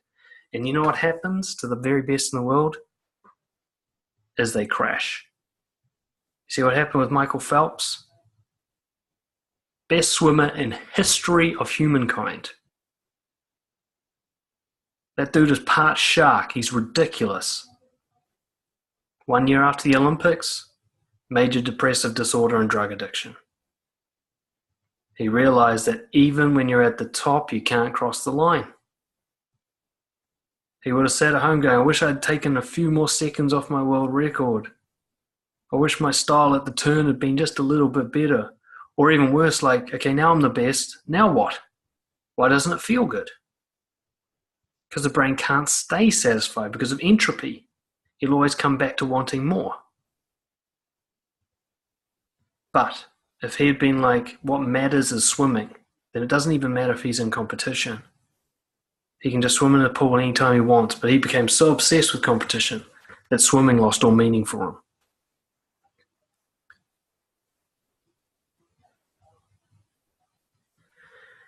Aswin, great example. I'm in conflict about paying $350 for learning to paint, even though I know some basics, to spend a few hours every day and learn from YouTube.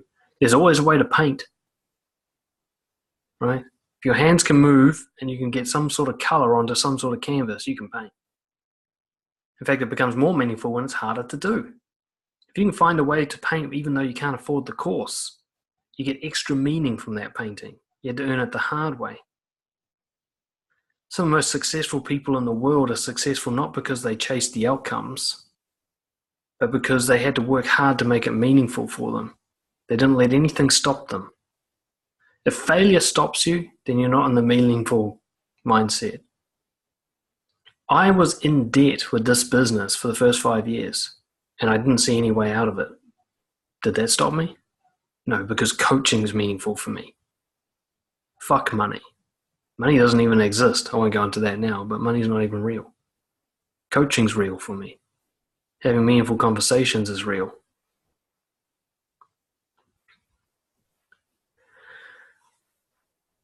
Sit back, relook at your life and go, why am I doing what I'm doing? Am I doing what's meaningful in the sense that I'm engaged just doing it and I don't even need to win? And the things I am doing that could be meaningful but aren't, what needs to change about the way I approach them to make them meaningful? You know? If I love jiu-jitsu but I've become obsessed with becoming the best, how about I just become the hardest working jiu-jitsu athlete? Or the one who's willing to take on a better competitor every time, rather than trying to beat people, take on people I know I'm going to lose to. So I'm put to my absolute limit. I talk about this in the beast mode in the university course, which you have to be invited to. But this idea where actually you choose a competition that you know you're going to lose. It's a very easy way to find meaning. Is you go into competitions where you have no chance whatsoever. And that way the only reason to do it can be to do it. When you go in and there's a chance of winning, it's very easy to lose track of meaning. You know, when you go to talk to a girl that you think you have a shot with, it's very easy to become attached with having a shot with her. But I remember the first time I went and spoke to a celebrity. I was in Australia and I went up and approached like one of the most beautiful girls I've ever seen in my entire life. And I'm pretty sure I knew already that she had a boyfriend or was married, and she was just miles out of my league. I was convinced at least that I had no chance with her, and that's what made going up and talking to her meaningful, because it required so much courage from me. And I got to watch myself do it, and I was just so impressed with myself for doing it. I can't even remember what she said. Didn't matter. Like if she had liked me, it would have been too much for me to handle anyway. I'm glad she didn't. It was meaningful just in doing it.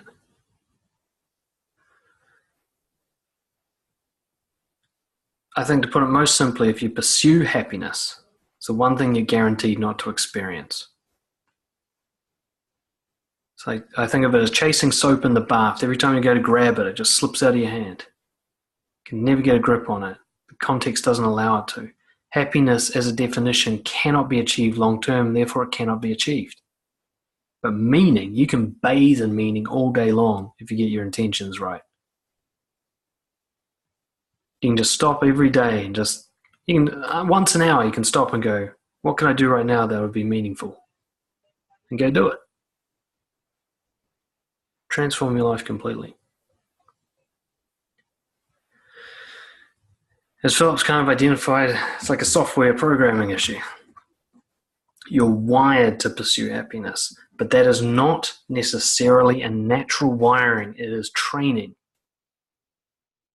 There is some genetic factor to this. The fact that you're alive right now is because your social ancestors, because your ancestors socially pursued happiness in a sense. They tried to fit in with the tribe and have everyone feel good all the time. Thank you to them. You're not them. The world's changed. The tribe can hate you and you'll still survive. You're in a different place now. And just because we still use industrial era schooling system doesn't mean it's the right thing. Just because your teacher said good boy when you got 91% on the exam and bad boy when you got 46% doesn't mean that those numbers had any difference of meaning to each other. If I get 90% on an exam but I didn't have to study and it was easy for me, It's less meaningful than the guy who got 51% and it was the most difficult fucking exam he's ever had to take in his life and he was scared just to show up. He gets more out of 51 than I get out of 90. Guaranteed. You know what's really interesting is I'm academically gifted. That's totally because of my parents. It's not anything I had to work on. And so university was a breeze for me. I fucking cruised. And I did really well. I got my degree very easily, like B plus average or something, and I didn't have to study very hard or anything. And then after that, I forgot every fucking thing that I learned. Because all I was really good at is storing information long enough to put it down on an exam. That was my real talent. I wasn't good at psychology. I was good at memory, recall, and retention. After I finished my degree, I had to relearn psychology from scratch because I'd forgotten fucking most of it. And yet I'd talk to my friends who got C's and D's sometimes and stuff. They could remember the names of the theories and the dates that they were made and everything. And I couldn't remember any of that shit. I still can't. I've had to relearn everything. Just bring you on, Philip. We'll have a little wrap-up chat, all of us now. This is why I hate uni, because I feel like I put so much of my energy into it and somehow I'm just not doing as well as other people. And it's like the system sort of favors what you just described, a set of talent, like how to pass tests and do assignments and stuff, and sort of ignores like the other stuff that I'm dealing with at home and, you know, personal issues like that. So that's partly why I don't like it, and the fact that I have to take bullshit papers just to fill up my degree. Like, I just find it really hard to have any motivation doing that. So, yeah, I agree with you on that one. Well, you've got a great opportunity to make this more meaningful, where instead of it becoming about doing well in university, think of it as training endurance. If this is hard for you, then that means getting through it is training your resilience and your tolerance to pain, your tolerance to frustration, your ability to problem solve when the problems are very difficult. There's a lot of meaningful stuff that you could be getting out of this. In fact, I promise you, those ones who are killing it in uni easily without stress, they're not getting as much out of it as you are in the long run. The degree or the qualification is not what you're getting out of this. What you're getting out of this is increased pain threshold. You want to go traveling, being able to handle struggles at uni is going to help you with that, because traveling is hard. You know, what's really interesting is people who are academically gifted, they have a risk of becoming fragile because life just falls out of the way for them in early stages. All the way through to the end of uni, things seem very easy. But the trouble with school and university is that being academically gifted, it only serves a small niche of the population once you're out of school. Once you get into the real world, especially like entrepreneurship and all those kind of things, relationships, academics don't help you at all. Academic people have terrible relationships, and the only thing they're really good for is becoming academics. Yeah, I just want to add that I just realized something. Like, a lot of things in my life, I initially have great passion, but then I sort of just fizzle out when I realize, oh, fuck, I can't be the best, so what the fuck am I doing this for? And I think that's what triggered me earlier, was that, oh, fuck, bro, like, dancing not even trying? Like, I think that's what my brain's trying to, you know, make it out to be, instead of looking at like this way, like, okay, I'm developing this side of myself and it's going to help me in these other areas that I'm probably not even thinking about right now. I think I'm starting to get where you're coming from. Look, you're making a key point here, is that this will not happen automatically. You're going to have to consciously reset this mindset frequently. You simply put, you have to keep reminding yourself of this, because your natural software, as you could have described it, is the happiness one. You know, actually, James and I have talked about this before. When we lose interest in something, if we don't see that we're immediately good at it, you know, and we're really at risk of losing great things in our lives if we're too beginner at it and not kind of killing it against the rest of the class. And I almost gave up on dancing because of that when I finally got to a certain level of dancing where I wasn't the best. Because I did quite well at dancing at first, and then of course I got into the bigger leagues, which means I'm just a small fish in a big ocean sort of thing. And I was at real risk of losing dancing because I wasn't killing it like I used to. But I had to remind myself, why am I here? Am I here to be the best dancer? Am I here to enjoy dancing? Because those are two very different things. And what really turned it around for me is I actually saw some of the best dancers backstage at competitions, pros who run the world of Zouk dancing, very famous names, and they weren't enjoying themselves. It was too important that they did well. It was too important that they succeeded and won. They'd come off stage crying if they made a small mistake in their performance, even though they still won the competition. The bar was set so fucking high that they couldn't enjoy it anymore. I was like, that's where I'm heading. I'm heading to a place where eventually the bar will be set too high to overcome. The line will be too far ahead of me to cross. I have to change why I'm doing this. I have to be okay with being not the best. And the only way to be okay with that is to have a different reason for doing it. And I had to consciously reset that reason. Before I go into a dance class, why am I here? To try and learn a new move that's difficult for me so I can, be determined and courageous and curious. I'd have to set that. And you'll have to do the same thing, especially something like, you can look at university in a fucked up way, like Viktor Frankl in the concentration camp. There's nothing to be gained from the concentration camp itself, but the development opportunity for you, development opportunity is huge. University, you might not end up even using whatever qualification you get. It might turn out that, I had a friend who did a 5-year architecture degree and then just became a builder because he prefers working with his hands anyway. But it's not about getting the degree. It's about having the endurance to go through the struggle over and over again every day. Because one day you're going to be in a situation that feels easy for you and you won't realize it's because university was so hard that this situation now feels easy. When you're at the airport and they change your flights and you don't know what the fuck's going on and nobody speaks English and you get through that situation, it may be because you learn that kind of tolerance through university. So you can change, if you're in a situation that you either don't want to end or you can't end, like you want to finish your degree even though you're not really into it anymore or whatever, change the reason why you're doing the degree now. Still do it, but do it for yourself. Sorry. So are we sort of arguing against the metric society sets for us as opposed to the metric we set for ourselves? And if we are, then what's the point of, how, say, jiu-jitsu, I haven't even started it, but I've watched quite a few videos and stuff, and in jiu-jitsu there's different belt levels, right? So in my mind, I'm sort of trying to put together this picture. Like, are we saying that, okay, I'm going to go in there and it doesn't matter what belt I am, I'm just going to do my best? But does that really help me sort of strive to become a black belt or something like that?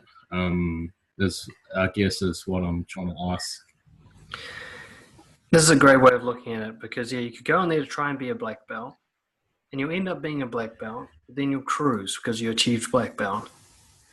Now, if you go in there to try to push yourself every class to take on someone who's better than you, to spar with someone who will definitely kick your ass so you can learn something, not only will you probably become a black belt even faster, but by the time you get there, it won't matter that you got there because you're just all about improvement. You're all about development. And this is a key thing, is that people worry about the success measures. They go, but they're still important to me. It's like, great. If you pursue meaning, you'll actually achieve them quicker anyway, while they'll become less important to you.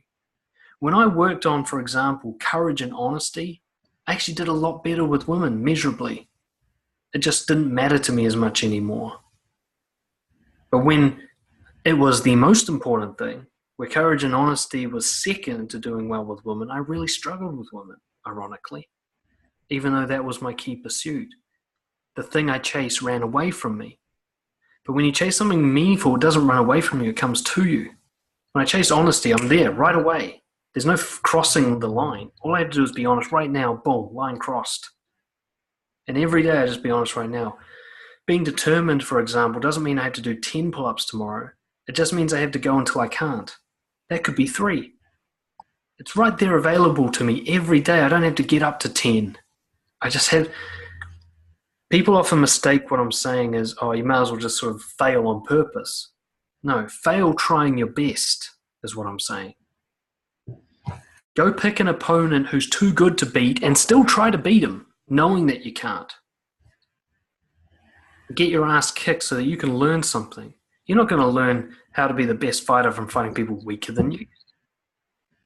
But that's what someone trying to get to black belt will do. They'll constantly try and beat everyone so that they look like the best.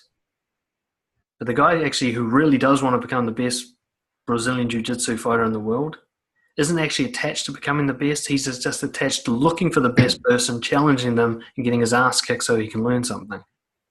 Occasionally, he will actually.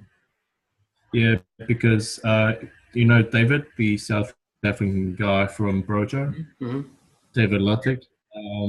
So him and I, we've gone to the gym quite a few times, and he showed me some moves, and I actually enjoyed getting my ass kicked when he was showing me wrestling and grappling moves, and so this is kind of why it's kind of fucked up for me, because like I can be genuinely enjoying like whatever I'm doing, like playing basketball, lifting weights and stuff like that.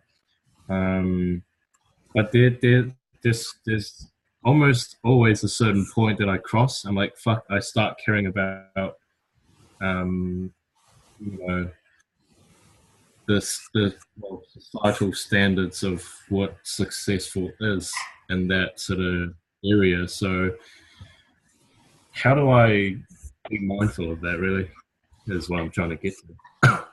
Frequently revisiting this. That's the key. In very practical terms, I would say set a reminder on your phone that goes off every hour during the day and just has the word meaningful, ? Just to remind yourself. If you will always fall back on the whole happiness mindset thing. It's wired deeply into you. It may be something you had to work with your entire life. It's something that still comes up for me. Is that for everyone, or is it just for me specifically? Oh, I think it's for everyone. I've met very few people who aren't motivated by the numbers. But the people, even the ones I've met who have finally found meaning, they still have this little internal battle going on when they get a little bit needy about winning and so on. And ironically, when they do, they perform to a lower level anyway. You know, there are some people where trying to be the best does make them the best, but what about all the people behind them? Not everyone can be the best. How are they supposed to enjoy things if they can? How are you supposed to enjoy things as a runner when you know you're never going to beat Usain Bolt? Well, running has to be important. The best in the world is positions already taken, out of your reach. There has to be another reason that still requires the best effort from you. I'd rather come fourth in a race against people who are better than me than come first in a race against people who are worse. It's as simple as that. That's what meaningful means. And that's the reason I keep going on about that, is because in terms of practically shifting the mindset, trying your best in a situation you know you're going to lose is more likely to create meaning than not having to try hard in a situation you've got a good chance of winning. So putting yourself in a situation you've got a good chance of winning actually aggravates the happiness mindset. It makes you more likely to become attached to winning. When you go into a situation you're like, I've got no chance here, let's give it a crack anyway. Fuck it, I'll do my best, and that's why I'm here. You've got a much more chance of that being a meaningful experience because the pressure to win is actually off you. And yet the pressure to go hard is you're still going to push yourself. It's just however much you push yourself is good enough because you can't win. Like when you go to the gym and you say, okay, I'll try and do 1,000 pull-ups. You know you can't. But trying to get to 1,000 will mean you do the most you can on that day.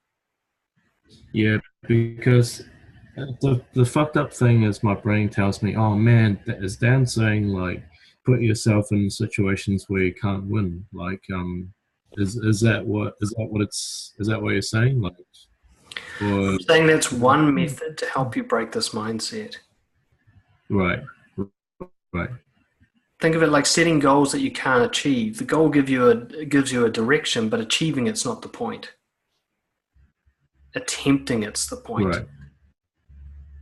Think of it as put yourself in positions where attempting it would be meaningful and important to you, but set the goal so high it can't be won, just so you're not distracted by winning. Right. Okay. That kind I of. see. There's no one way to do this, but the point is to keep re-asking yourself, why am I doing this? If the answer is to get approval, to feel happy, to make people like me, to get more money, all these things that aren't actually meaningful to you and don't relate to any of your values, then you can make a shift in that moment. You can keep doing the thing, just change the reason why you're doing it. You know, I do Krav Maga as a martial arts, and the funny thing is I'm not doing it so that I can kick someone's ass. That's like a secondary reason, if anything. I'm doing it because the class is actually quite intimidating for me. The instructor's a beast. He fucking punches pretty hard when he's demonstrating stuff. He's just got bare fists. I'm left with bruises and shit. And I go there because it's physically uncomfortable for me to do. It toughens me up to go there. I can be the worst person in the class. Doesn't matter. Always toughened up by going to the class, and that's what matters. I like me more after a class, but I can still be the beginner. Yeah. I'm gonna go in a few minutes. I think you're gonna wrap it up as well. I think it's my muscle of doing things just to push myself is very weak, and I it's kind of not a fucked up analogy, but I've been sort of playing Age of Empires online, and I make it so that it's 1v1 against people that are sort of my level, so I have more chance of winning. But then it's like when I win, I'm like, fuck, that high lasts a few seconds. So I'm like, fuck, let's play another game. But then all the meanwhile, my self-worth is sort of going down. It's like, because I'm beating myself up. Dude, Philip, you should be studying. You got like 5 papers in your last semester, dude. What the fuck are you doing? Like, I see where you're coming from, right? And because this concept is so foreign to me, like, it's going to take time for me to digest it. I'm sort of getting the gist of it.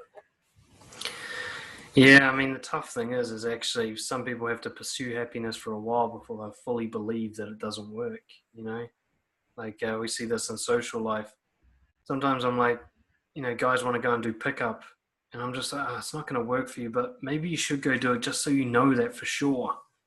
So you know that, yeah, you can manipulate girls into having sex with you. You're not going to be happy. Not for long. You're still going to want more and more, and what you want now will seem like nothing compared to what you're going to want in the future. You'll never quite get there.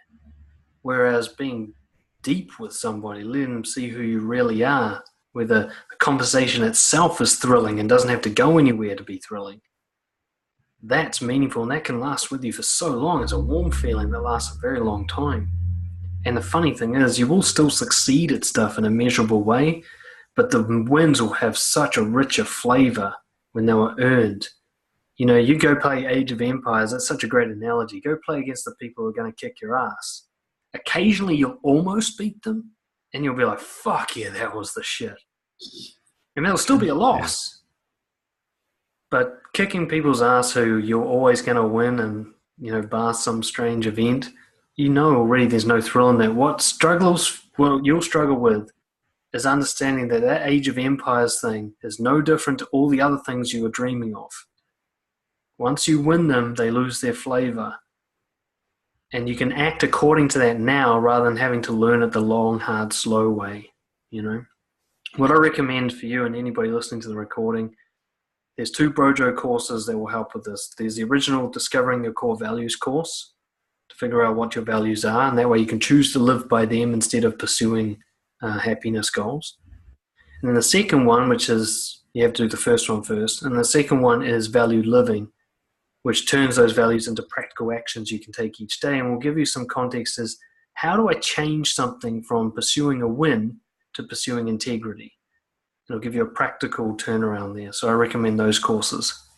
But we'll have to sign off now. I've definitely been ranting far too long. Phil, I really appreciate you sharing your stuff with us, because I know you might feel like you're alone in this, but you actually represent a vast majority of the population with that mindset that you're describing, and the suffering that you're incurring because of that mindset, where a win is required for you to feel good about yourself, but it doesn't even feel that good for very long, and then you're off for the next win. It's a very low happiness This is why. mindset. This is why lately I'm just feeling like, dude, why the fuck am I regressing so much? And I can feel it as well. And just want to ask, you were saying turn pursuing a win into, because I'm trying to write it down. I can't remember what you said. There'll be a recording. Yep. Okay. Cool. Yeah, really. Thanks, Dan. I think this sort of hits something that I haven't looked into before, and it's really useful, and I appreciate that. No worries, man. It takes a long time Yeah. to switch the mindsets. This is no walk in the park.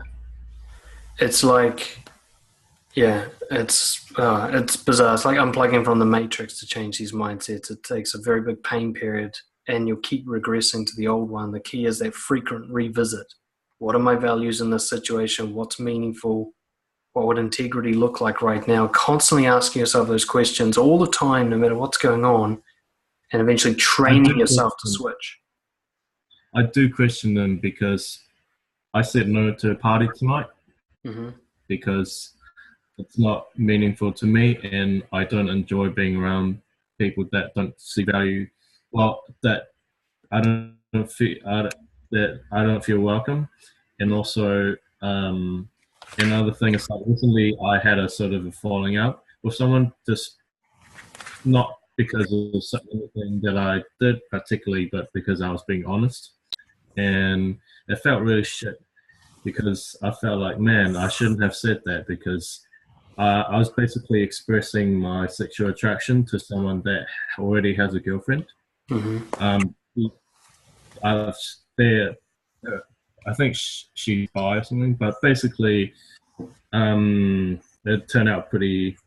I don't know. They said, she kind of blamed it on me, I feel like, and she said, "Oh, don't message me anymore."